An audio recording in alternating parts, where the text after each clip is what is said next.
একটা মৃত্যু যাকে এতদিন স্বাভাবিক বলে চালানো হয়েছে, কিন্তু আজ আদালত নিজেই বলছে এই মৃত্যু মোটেও স্বাভাবিক নয়। আজকের পর্বে পরিণীতা স্পষ্টভাবেই ঢুকে পড়েছে একটি পূর্ণাঙ্গ ক্রাইম ইনভেস্টিগেশন ট্র্যাকে। আদালতের রায়ে প্রথমবার অফিসিয়ালি স্বীকার করা হল সুবিনয়ের মৃত্যু স্বাভাবিক ছিল না। তদন্ত কমিটি গঠন এবং 1 মাসের রিপোর্ট জমা দেওয়ার নির্দেশ এই কেসকে আরও জটিল ও গভীর করে তুলেছে। এই মুহূর্ত থেকে পরিণীতা আর শুধুই পারিবারিক গল্প নয়। আজকের পর্বে সবচেয়ে শক্তিশালী চরিত্র ছিল পারুল। সে শুধু সন্দেহ প্রকাশ করেনি, মিডিয়ার সামনে দাঁড়িয়ে সরাসরি ঘোষণা করেছে সুবিনকে খুন করা হয়েছে।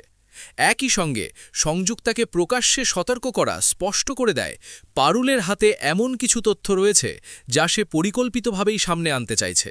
সংযুক্তার আচরণ আজ তার অপরাধবোধকেই আরও স্পষ্ট করেছে। সুবিনয়ের বাড়িতে গিয়ে টাকা দিয়ে ঘটনাটি ধামাচাপা দেওয়ার চেষ্টা তার আতঙ্কেরই বহিঃপ্রকাশ। কিন্তু সেখানে আগে থেকেই পারুল, রায়ান এবং অনিরুদ্ধ স্যারের উপস্থিতি সংযুক্তাকে পুরোপুরি কোণঠাসা করে দেয়। সুবিনয়ের মায়ের প্রতিবাদ এই দৃশ্যকে শুধুই আবেগঘন নয়, ন্যায় বিচারের প্রতীক করে তোলে। অনিরুদ্ধ স্যারের ভূমিকাও আজ বিশেষভাবে গুরুত্বপূর্ণ। শুরুতেই সংযুক্তাকে যেভাবে তিনি প্রশ্নের মুখে ফেলেছেন সেটা পরিষ্কার ইঙ্গিত আইনি লড়াইয়ে সংযুক্তার জন্য সময় মোটেও অনুকূল নয়। আজকের পর্বের সবচেয়ে রহস্যময় দিক হল রোশনিকা। সংযুক্তাকে দেখেই তার আতঙ্কিত হয়ে কেবিনে ঢুকে পড়া এবং পরে সংযুক্তার ভয় দেখিয়ে তাকে চুপ করানোর চেষ্টা একটা কথাই বোঝায়, তাদের মধ্যে এমন কিছু আছে যা প্রকাশ্যে এলে বড়সড় বিপদ হতে পারে। এটা শুধুই ভয় নয়, এটা গোপন চুক্তি বা পুরনো লেনদেনের ইঙ্গিত। পারুল যে সুবিনয়ের জামায় সিগারেটের পোড়া দাগ লক্ষ্য করেছে, সেটাই হতে পারে এই কেসের সবচেয়ে বড় ক্লু। এই দাগ যদি ফরেনসিক প্রমাণে পরিণত হয়, তাহলে তদন্ত সম্পূর্ণ নতুন দিকে মোড় নেবে এবং খুনের পদ্ধতি প্রকাশ্যে আসবে।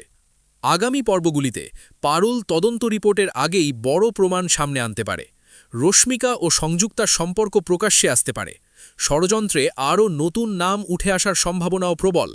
সব মিলিয়ে পরিণীতা এখন আর সাধারণ ধারাবাহিক নয়, এটি রূপ নিয়েছে সত্য, ন্যায় এবং প্রতিবাদের এক শক্তিশালী গল্পে।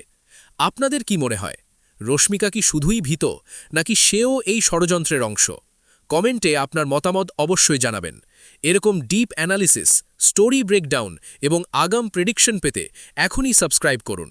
দেখুন পরিণীতা প্রতিদিন রাত 8টায় শুধুমাত্র জি বাংলাতে। দেখা হবে পরের ভিডিওতে।